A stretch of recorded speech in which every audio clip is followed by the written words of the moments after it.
Voilà. Assalamu alaikum wa rahmatullahi wa barakatuhu. Musibyan haray ko min iloba ilo la diaspora africaine hande ko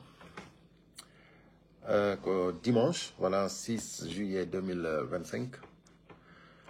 Voilà, mi ara do den yewten seeda hande pular, voilà live mengo hande ko pular natu do yo sendi to partage.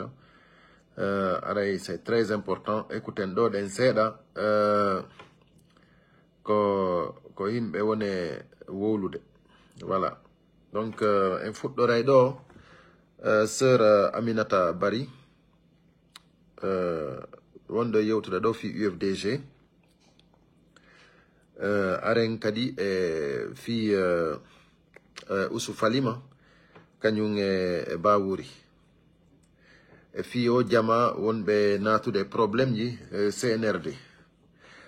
Ce qui est sûr en yewtay ɗo hande pular sendite moƴƴa waɗon keurji ɗin. Voilà, live on ko pular mi fala mo yewtude hango gasa. Voilà. Donc, en fuɗɗoray sœur Aminata Bari jentito den ɗo ko woni wolde.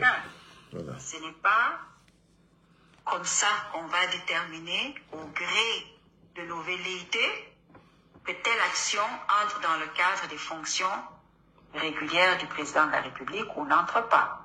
Mais non, il doit y avoir une base, un référentiel. Voilà. Merci beaucoup, Diallo Mag. Merci. Bonsoir à tout le monde. Bonsoir mon frère. Merci beaucoup. Non. Donc, ça peut tendre à faire un amalgame des choses. Et on a dit, étape par étape. Tout ne peut pas être résolu en un seul article. On a dit, c'est pas possible ça. Enfin, mes gars, parce que on a obtenu affaires communautaires, affaires d'ole et affaires droit. Bon, et on peut pas, là, si on fait un débat sur le plan du droit, on fait le débat jusqu'à aboutir à certaines conclusions. Partagez, mettez les cœurs. Je ne vois pas les commentaires. Si ces conclusions-là, on va répondre à Aminata Bari. Compte tenu du rapport de force ou compte tenu de l'aspect communautaire des choses, on a dit c'est un autre débat. Non. Pour lesquels il faudra aussi trouver des solutions. Mais commençons d'abord par le débat d'ordre juridique.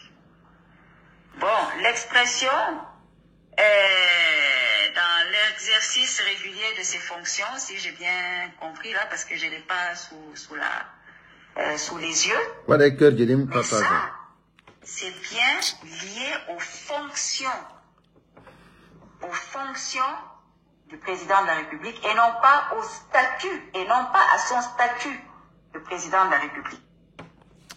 C'est-à-dire, jara hayɗen jentito ko woli kon donc min mi nanino mi addanama ko yewti ko yeeye fi UFDG fi ko ɓe waɗi recours ko cour suprême.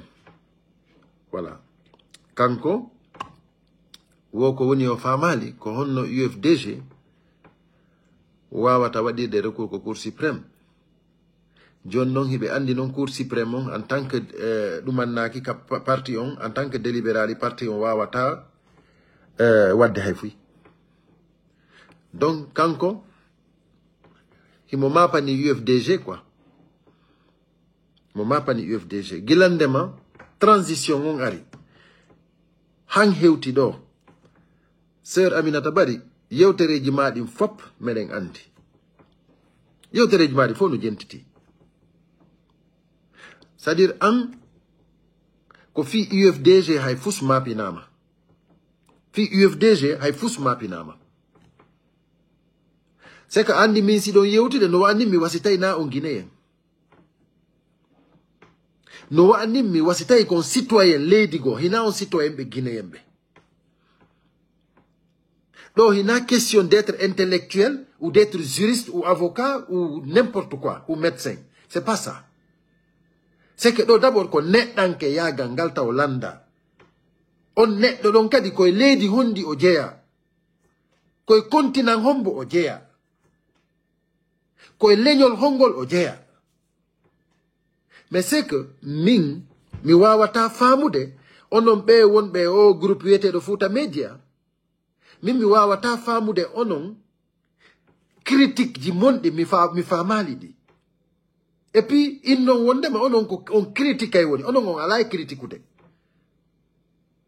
onon on aybinayi woni ɗum na critique on aybinayi woni ko andanɗa hoorema ni saki koko doit protéger de onon koye ɗum fewtuɗon e aybingol hande Guinée Conakry gouvernement bandi jooɗiɗo on en place bandiji jooɗiɗi ɗin ko gouvernement hay goto maɓɓe doaka noddede ministre hay goto maɓɓe doaka noddede président ɗon fof ko bandi c'est à dire onon iɗon jooɗi bandiji no jooɗi no ƴetti leydi ndin en otage onon iɗon jooɗi en occident ala ko waɗon sina jooɗagol e aybingol dartiɗo ɗum ɗon fiyo gonga ñiiɓu ko meɗen ɗum ko selludalen jallo quel que soit alpha onon on ala mo doano ɗon soutenude sina selludale si tawino ko on banu adama wonɓe correct si tawino kadi ko si Guinée jeeyaɗon kala jeeyaɗo lagine hande jeeyaɗo lagine anduɗo ko faala jogiiɗo ndimu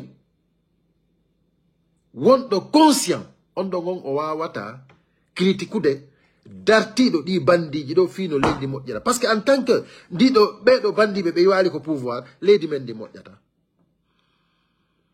en tant que CNRD yiwali ko pouvoir lagine moƴƴata hande kadi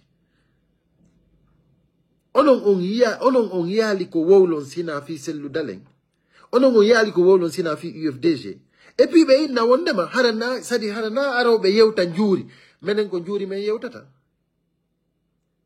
menen men ala ko men waɗa sina iwtirgol ɓaawo UFDG e président selludalen Diallo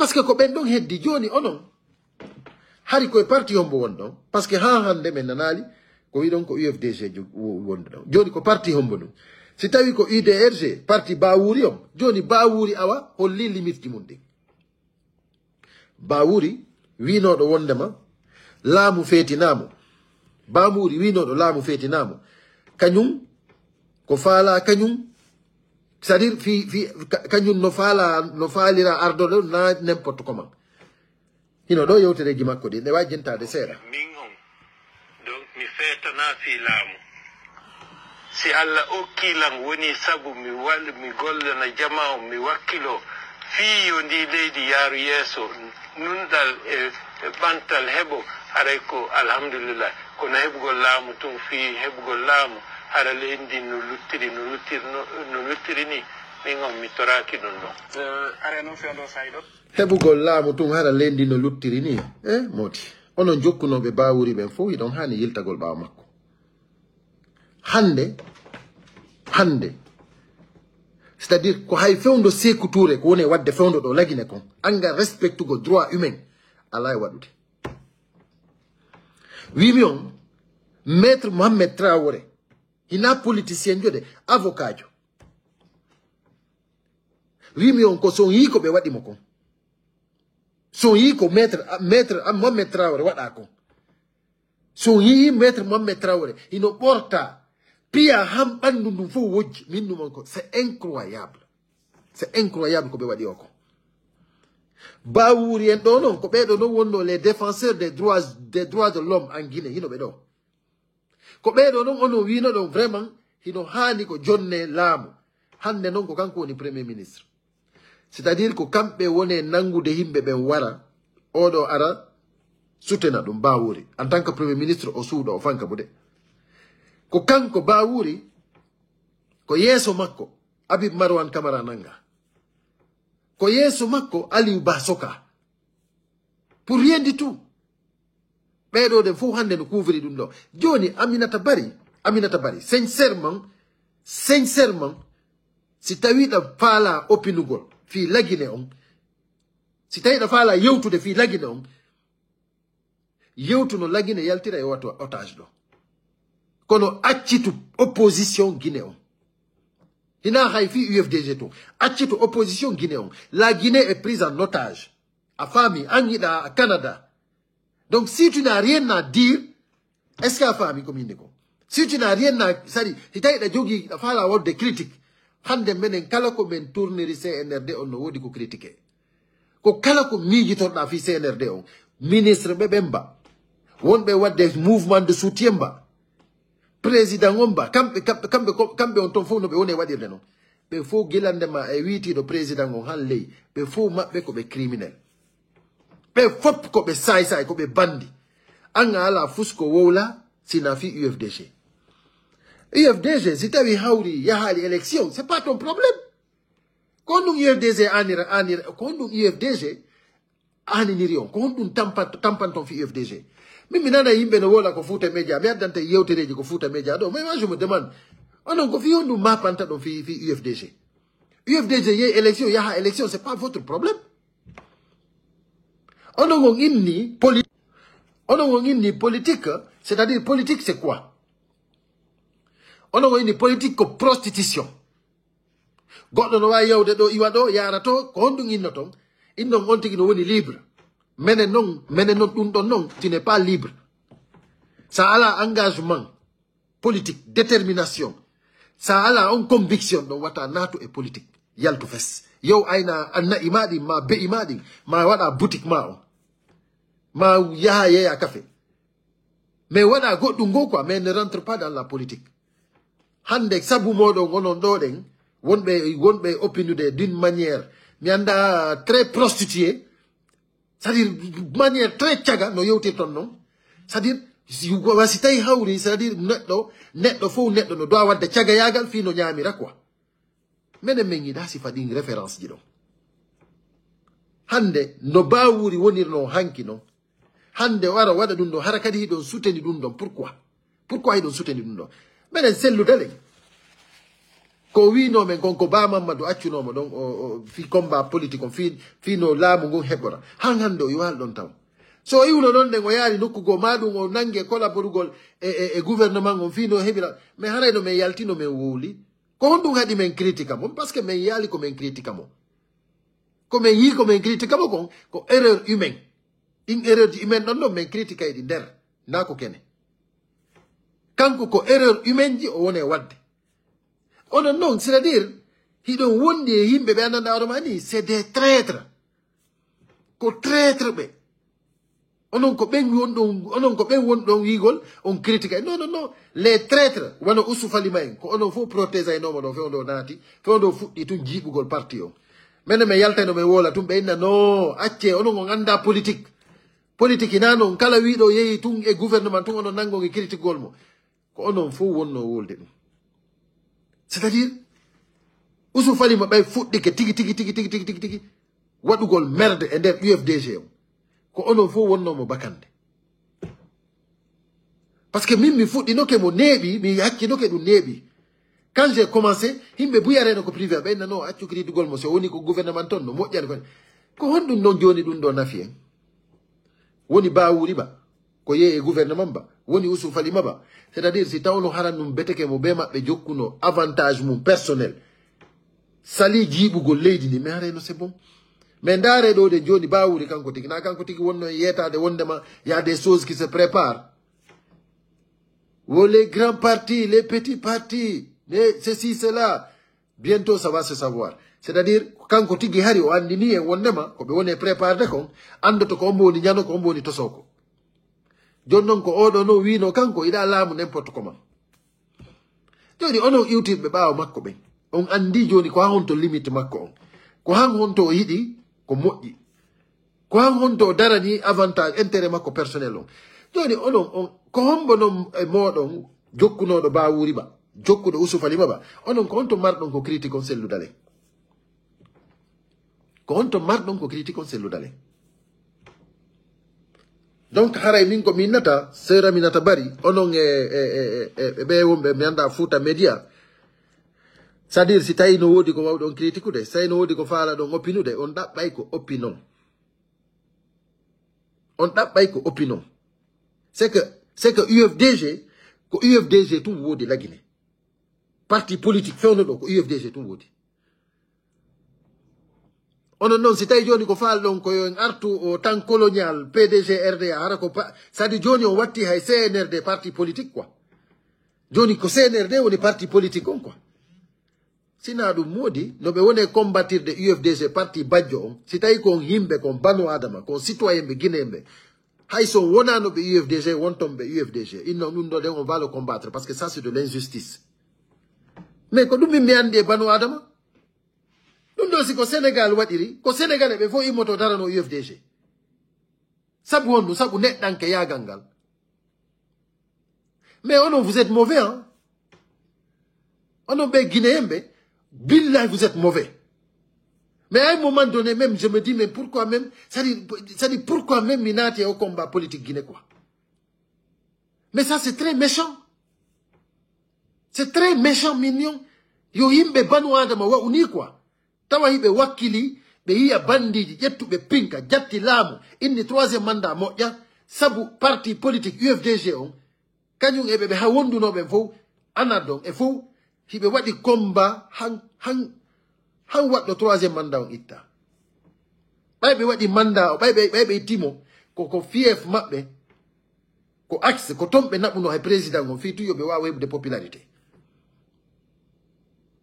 joni noon si tawi on ɗon noon joni o wonanama sabu ko wonirana kon hina fi wondema yimɓe ɓen no wonani coup d'état yimɓe ɓe wonana coup d'état mais kono hay c'était normal violation constitution c'était flagrant il fallait que vraiment arrêter ça donc joni noon si tawi noon joni hawri on ɗon noon waɗɗo ɗum ɗon ittuɗo on lando ɗon on ɗon noon joni no wadde noon joni ko ɓuuri hulɓinade ko ɓuuri hulɓinade ko honɗum noon joni onon innan ton wondema c'est-à-dire gouvernement on joni hiɓe wadde ni hiɓe wattirde ni ɓe waɗi recensement joni so oɗo recensaki o wawata wonde candidat maɗum o wawata natude ko leydi maɗum o wawata wonde wadde congrès maɗum o wawata wadde ɗum ɗo mais min mi anda ko ɗum nangi o wawata daragol tout simplement ko citoyen jo doit darade ɗon ko honto citoyen jo doit darade citoyen ɓe guine ɓen fof doit immade inna ko CNRD woni wadde ɗo min jaɓantaɓe ɗum ɗon mi innali wonɓe ko nder leydi ɓen suusa e wolude mais wonɓe ko yaasi ɓen fof no suusi wolugol ɗum a wonɗo à l'aventure a wonɗo immigré a wonɗo diaspora si tawi hawri CNRD ko woni wadde ɗo kon an a wawali daragol inna wondema min ko ɓeɗo woni wadde kon mi soutenataɓe ɗum ɗo je suis pas d'accord mais hay si tawi hawrinamo a UFDG ko ɗum woni neɗɗo nani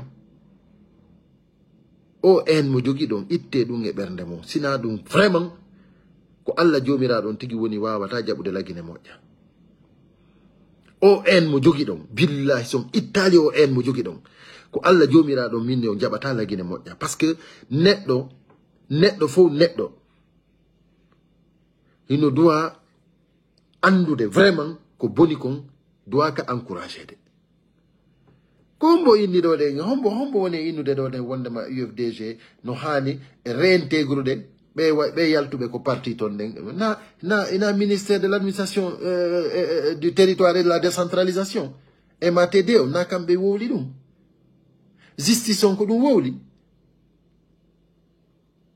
justice on nawino ɓe intégré appel waɗa lanni joni ko nde ɗum ɗon jaabito awo mais kono ɓay fof mum hinafi wondema o wona e ministre o ara kadi o inna kadi o wona kadi président parti on e hoore kadi hana kadi mo yeeti fof wondema candidat makko on ko Mamady Doumbouya mais onon tigi ɗon andi ɗum ɗo ko jiibugol ni ɗum ɗo ko jiibugol ni mais min mi inni ko holno guinéɓe ɓe wawata andirde ɗum ɗo ɓe jooɗo e waɗugol débatji inutile hande ko hay ivoirien ɓe wimi hino ngalɗi mi holla en ɗo min non ivoirien jo tigi ko wowli fi ko woni feƴƴude Guinée e darde ɗo seeɗa na buyi mais ivoirien ɓe ɓen hande ko ɓe woni e wolde ko woni feƴƴude Guinée ko jentitoɗen ɗo seeɗa fi Mamady Doumbouya ko ɓe woni c'est vrai que vous dormez jenteɗo seeɗa rek vous dormez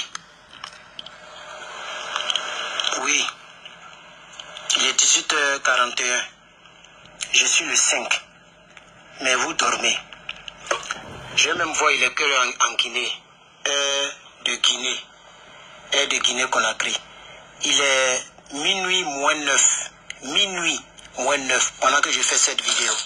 Internet me dit qu'il est 23h41. Ici on écrit ça 11. 23h41. Donc je sais que vous dormez. Mais pardonnez. Partagez cette vidéo, l'heure est grave. Ce qui se passe en Guinée là, c'est grave, hein? Quand est-ce que l'Afrique va sortir de ce fléau de manipulation, de tromperie, du fait que les Africains se plaisent, les Africains aiment se laisser endormir, se laisser manipuler, se laisser acheter. C'est ça le mal de l'Africain. L'Africain peut poignarder son frère africain juste pour avoir quelque chose dans sa poche. L'unité a disparu. L'Africain n'a jamais connu l'unité. Un homme politique en Côte d'Ivoire disait que les Blancs, c'est comme ça ils nous ont eu. Quand ils attaquaient la tribune A, la tribune B dit ils ne sont pas encore arrivés chez nous, donc on s'en fout. Ils n'ont qu'à les tuer là-bas, c'est pas notre problème. Quand ils viennent sur la tribu B, la tribu C dit ils ne sont pas encore arrivés chez nous, ainsi de suite, ainsi de suite. Et ils ont pris l'Afrique entière. Ce qui se prépare en Guinée est grave. C'est très grave, hein? Pourquoi je le dis? Parce qu'il y a des partisans d'Umbuya. C'est-à-dire, le même système d'Alassane Ouattara est en train de se créer en Guinée-Conakry. Le monsieur ne veut plus quitter le pouvoir. Normalement, depuis le 31 décembre 2024, son pouvoir est fini. Moi-même, j'ai fait une vidéo là-dessus. Il a fait le coup d'État, il a enlevé le professeur Alpha Condé. Il dit que le professeur Gabéji financier, c'est lui contre toutes les listes qui reproche aux autres. Dès qu'il est venu, ses propres gars ont volé l'argent jusqu'à fatiguer. À un moment même, toujours il y avait des scandales financiers. Des scandales financiers. En Guinée-Conakry. Ils ont fait semblant de faire justice, tout est mort. Lui-même, lui et puis ses gars, il paraît qu'il y a beaucoup d'argent d'or, etc. qui ont disparu. Ce qui se passe en Guinée, c'est grave. Nous sommes dans le 7e mois. En juillet, quelqu'un qui devait partir depuis l'année dernière, le 31 décembre. Ils ont fait la marmaille et puis il est assis. Et quand tu vas sur Internet, quand on parle de Doumbouya, il faut lire les commentaires. C'est ça qui est grave. C'est ça qui est dangereux. Les commentaires. Ils ont commencé à faire des chapeaux, des t-shirts à l'honneur de Doumbouya. Il a commencé à construire des routes. Même chose comme Draman, hein. Il a même vu une vidéo, désolé. Il fait pas chaud, mais bon, je sais pas pourquoi la sueur la sort. Non, il fait pas trop chaud que ça. J'ai vu une vidéo où il y a un monsieur qui a commencé à faire la même chose comme le mouton de Ado. Il y a un gars qui filme les réalisations de Ado. Et pour eux, quand un président réalise avec l'argent du contribuable, ça dit, il prend votre propre argent. Et puis il construit une cabane pour te mettre dedans. Et lui, il prend les 90% de l'argent, il l'empoche et lui donne la climatisation. Et toi, tu vas les routes, tu es content. Ah, Ado, est-ce que c'est son argent? Est-ce que même pour que quelqu'un reste au pouvoir, on doit comparer le fait qu'il doit rester au pouvoir par rapport à ce qu'il a réalisé? Ou si vous voulez. Ce n'est pas... Voilà. Voilà. On famille, donc. C'est-à-dire qu'on est fait de la Guinée, aduna l'enfant nous hold. Qu'on est fait de Guinée, c'est tellement grave. On a là qu'au Wolong, c'est la fille UFDG. Mais c'est grave. Mais on a mis en qu'on fasse un hymne hondum. Mais c'est Ramina Tabari, sincèrement, on a her sata qu'on a hold de dokon, hakune ma Allah. Et puis tu te dis juriste. On inna quoi juriste yo. On a hulata Allah her sata Jonagol avec Jonagol et Canada. La Guinée no yetta en otage, imbe no detta. On a là ko critica, c'est na parti badjo mo jogi de, mo la Guinée faut jogi yo. C'est pas possible. Non, c'est pas possible. La Guinée faut no detta. On a là ko wola, on a là débat c'est na UFDG. UFDG be anda na mani hande ko dono wonde ko fop legine fop wada coalition goto mobiliso inna ko CNRD wawata démolisude wawata dissude UFDG wawata déstabiliser UFDG Guinée be fop immo darora gotal be na dum wata wonde be jetta mudi contribuable be jonna be utilisa Ousou Falima utilisa lamarana petier hande ko joa simen be fo mabbe mudi contribuable be sodane oteje wadi dum fo onon yidon andi dum fo be wadi serag ye han serago marsali bay serago marsali jon be indi jon mouvement de réformateur be ari mouvement de réformateur dum don kadi fo marsali parce que dum do fo dum bu yandari tay ça ne marche pas donc ko apay non ko kanko financeta ko kanko andi ko financeta ko joni fe on do de nikadi woko mouvement mon choix mouvement mon choix joni ko on parti donc kadi be fa ko mouvement donc kadi be fa la yaltinde onon on ala fusko wolo sadi ko hombono woni dum do fo parce que sadi son ala sujet mi jonna on sujet Ousou Falima si don fala on yewtay pendant un mois nyande be nyande on hebay sujet parce que on est wadde ko c'est inhumain goddo yo moƴƴine ha moƴƴa han wona neddo heba sabu makko heba golle parce que Ousou Falima ko sabu sellu hebi golle si Alpha Condé approchimo ko sabu sellu hande si Doumbouya approchimo ko sabu sellu kanko fo andi ko dugula parce que si tawno na o dugulajo non o darata ko o yewta di yewtereji di wona yewde sellu hande o nani sellu ko jaabimo hande le himo yalti mo inna sa hay sellu no nelde himbe fiyo yennumo kanko e baabe makko fu dum non ko kanko tigi woni wadde no baye makko yendire si baabe ma yennama ko an wadi baabe ma yenna parce que ko an naadi baabe ma e problème baye ma do hebde problème ko an naadi baye ma e problème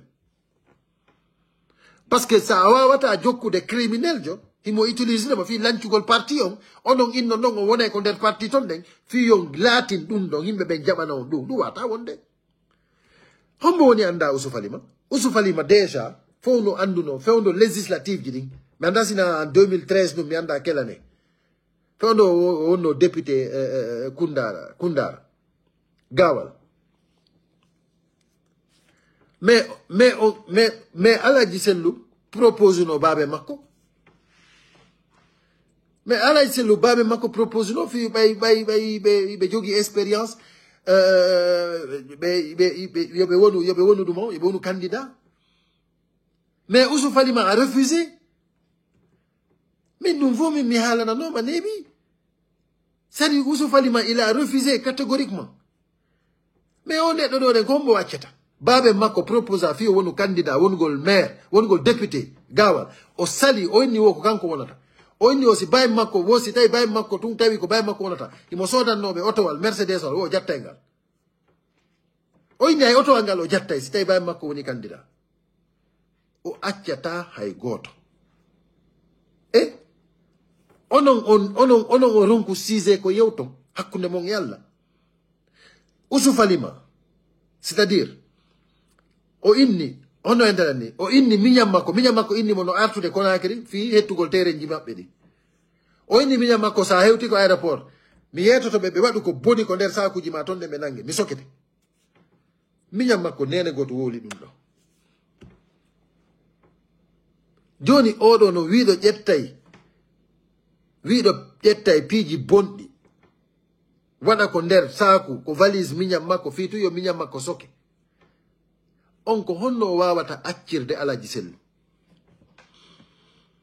on ko honno wawata accirde goddo go wiido si baye makko fijiri o jatta e auto mo sodani be on si tawi yawri o jatti laamu ngu parce que o innuno baye makko nawyi woko kanko wonta candidat o wi baye makko ronki dum non ko Aladji Sellu propose baye makko fi wonu candidat Gawal on e inde UFDG mais babe makko tigo accanali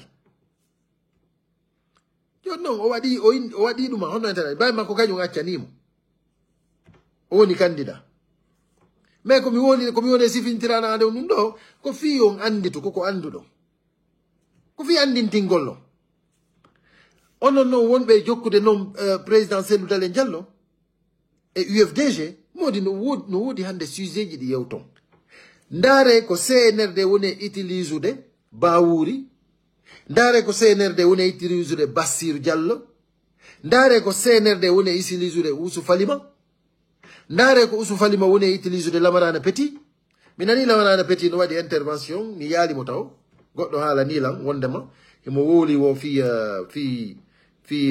wondema bay président Cellou Dalein Diallo recensaki mi anda o duwaka wonde candidat ma o duwaka hotude mi anda hundum Lamarana Petit andi an non inde ma nden tun no woli fo quoi t'es trop petit wallahi c'est que t'es trop petit quoi t'es trop petit dans la tête dans tout t'es trop petit si tawi onon haajo non hebali hakkil wigol wondema onon be jokkube Ousou Falima fo on perdi on tardi si tawi on hebali kin hakkil vous êtes trop petit dans la tête ko wimi on ko kala jokkudo Mamadi Doumbouya kala mo Mamadi Doumbouya utilise on tigi regrette wa maydo mo yafaka dum don mi hersoyta on yo julbe mi hersoyta on yo guineyembe mi hersoyta on donc continuez mais on ninsoye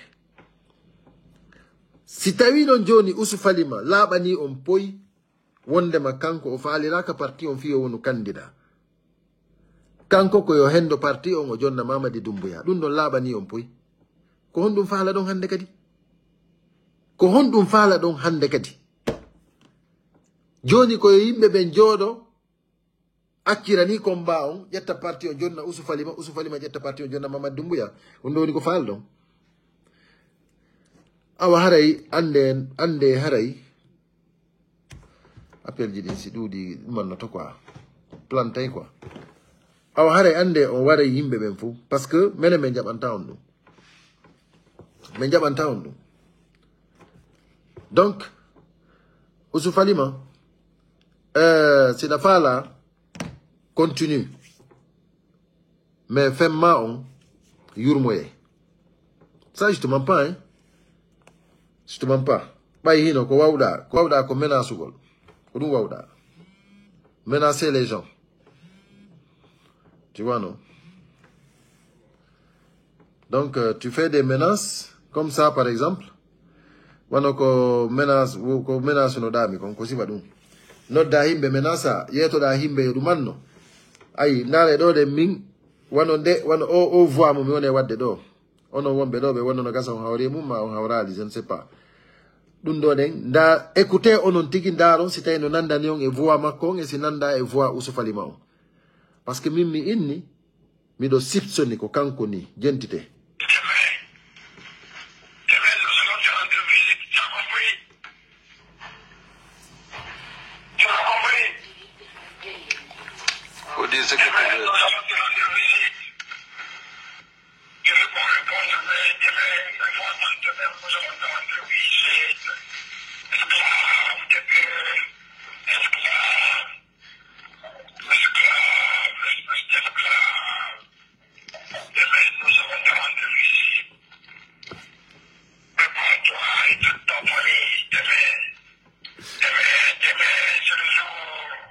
Ousou Falima.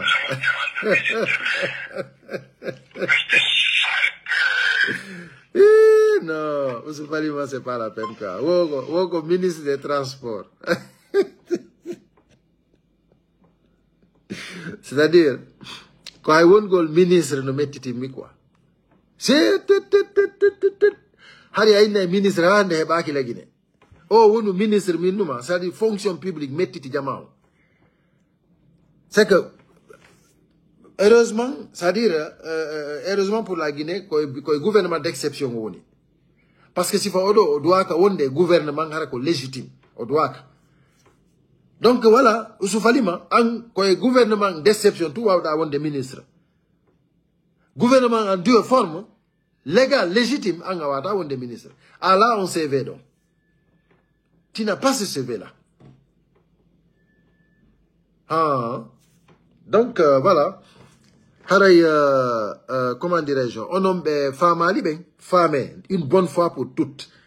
on neɗɗo ɗo yilte ɓaawo makko on neɗɗo ɗo yilte ɓaawo makko joni noon yiɓe décidi ɓe waɗi mouvement go wiyeteɗo mon choix parce que Serago marsali mouvement formateur o marsali Mamadi Doumbouya wo ɗum ɗon fof o financata joni ko so tawi hawri ɓe suɓimo kanko ko ɗum waɗi inna mouvement mon choix joni noon ɓe ari noon komin falano ɗon tigi on andi hari ɗum fof sewdo Seraga ko wigol ko Amide Ousmane Gawal menen ko fiyo men wallitomo naata ko parti hari yimɓe ɓen ko ɗum wowlata onon jokkunoɓe Ousmane Gawal ɓen e wigol no menen ko parce que no yaltidira ko parti noon hina ɗum ko ɗum waɗi simi waɗi o mouvement ɗo voilà joni on waɗi o mouvement ɗon han mbuuɗi acci heɓade ay joni mbuuɗi acci heɓade ko Seraga voilà woɓɓe fodanoɓe hen daaki mbuuɗi ɗi voilà joni noon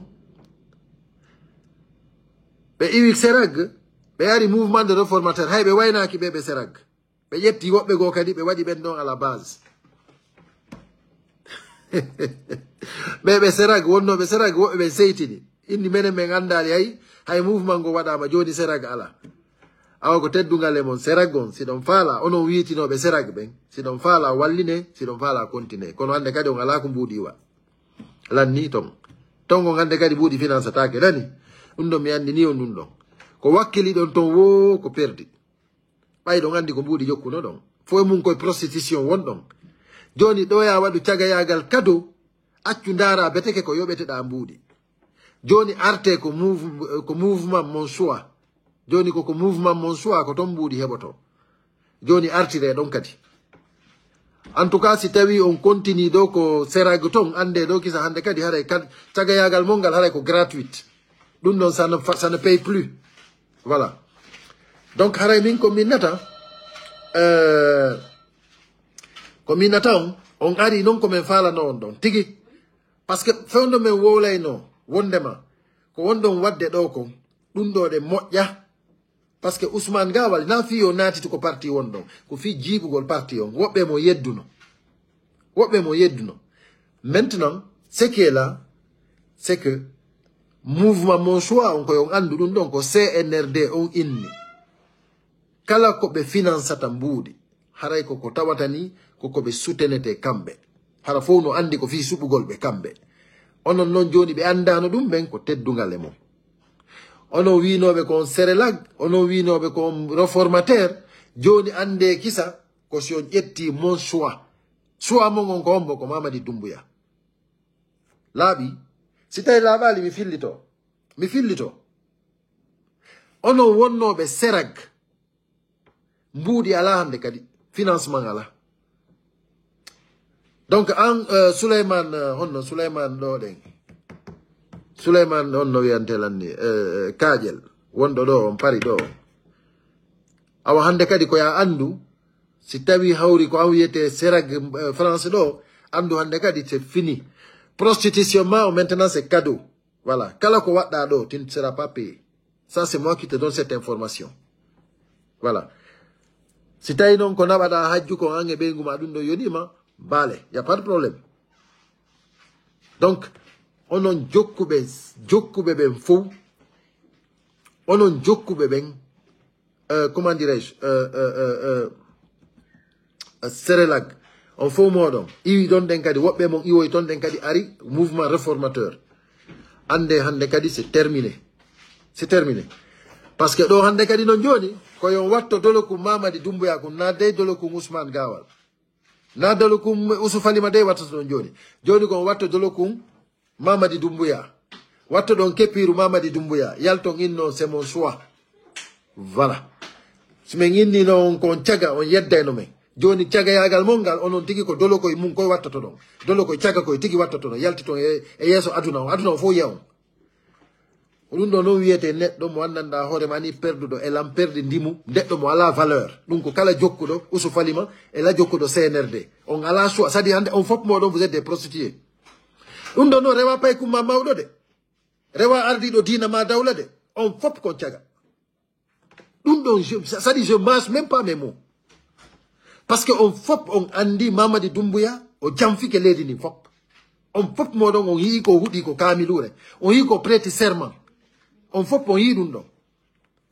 on wawata hiwde dum don daro don do den kadi inno wondema ko mon choix ko mon tiaga mon duma dum ça ne marche pas avec nous ça ne marche pas voilà no do Mamadi Doumbouya il a prêté serment devant tout le monde vous ne pouvez pas venir se foutre de nous ici voilà donc dum don à la négociation hino do Mamadi Doumbouya.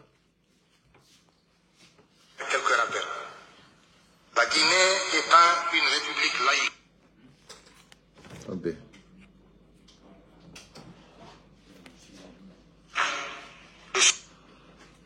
On dit. Le serment n'est pas prêté la main sur un livre saint, ni sur aucun objet de culte ou se référant à une obligation de profession religieuse ou philosophique quelconque. La formule du serment fait référence à la loyauté à la charte de la transition, aux lois et règlements en vigueur, dont la violation constitue le parjure. Voilà. Vu et puni. La violation constitue le parjure. C'est-à-dire, on andata dum do hagasa, fouten no dom men do. Vous ne pouvez pas se foutre de nous. On ardibe ko dina, ardibe coordination jidi, des 4 régions. Ardibe association jidi. On forme be mouvement de soutien jidi. On jokube, on ministre be, witi be ministre be. On fou modon. Ko on don commettre do ko parjure. Parce que nous avons andi Mamadi Doumbouya ko hudi do hagasi. Donc on va attendre le contraire. Vous êtes en train de commettre des parjures. On faut modon. On va attendre yetude Mamadi Doumbouya impose constitution on va dire à la CNRD. On va dire constitution entre Djemé Mandeng. Si les gens vont accepter ça. Si nous on va accepter ça, non jamais de la vie. Mais Diabata ou nous. Donc awa haray ko lunga dunolan do musibe ko andintingol lon piji din no yari no haray onon comment dirais-je fokkitube ko mouvement mon choix ko yon andu wondema ko Mamadi Doumbouya subudon hande kadi na jettugol Ousmane Gawal artira ko parti UFDG joni hande kadi ko Mamadi Doumbouya faldon jettude artiron ko parti UFDG on fami. Donc hande kadi ko hondu no woni bone on ko wiita gol on onon ko yo wi wondema kombe UFDG ko non tum boni on wata wi de kombe UFDG parce que on iwi c'est-à-dire on yalti e démagogie yagangal joni non on arti non joni vraiment ko joni non on arti ko réalité parce que joni ko hono yandelani ko doluku Mamadi Doumbouya kepiru Mamadi Doumbouya daro inno way c'est mon choix voilà mais non men inni on va attendre tout de parti UFDG. C'est-à-dire votre prostitution on n'a pas qu'on voilà. Haray ko dun donde mi arno do haray on sendita e modja. Haray en sa jaro jedi. À très bientôt.